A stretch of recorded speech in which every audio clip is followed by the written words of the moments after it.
ఏంటో ఖచ్చితంగా attempt to murder చేయాల్సింది 324 చేశారు.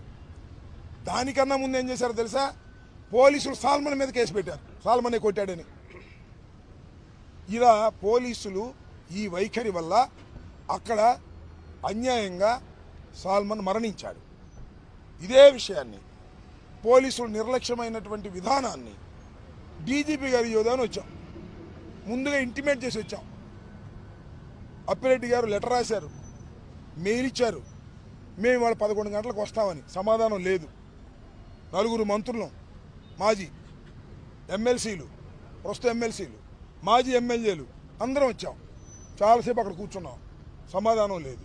నేను ఒక్కటే అడిగాను, అక్కడ సీఏ గారు ఉంటే, అయ్యా డీజీపీ గారిని అడగండి, డీజీపీ గారు మా దగ్గర తీసుకుంటారా, రిప్రజెంటేటివ్ తీసుకోమనండి, లేదంటే డీజీపీ గారు పలానా వాళ్ళకి ఇచ్చేయాలంటే వెళ్తాం. దానికి సమాధానం లేదు. గంట సేపు కూర్చున్నాం, బయటకు వచ్చాం. ఏం చేయాలో అర్థం కాదా. నేను మనవి చేస్తున్నా, అనివార్యమైన పరిస్థితుల్లో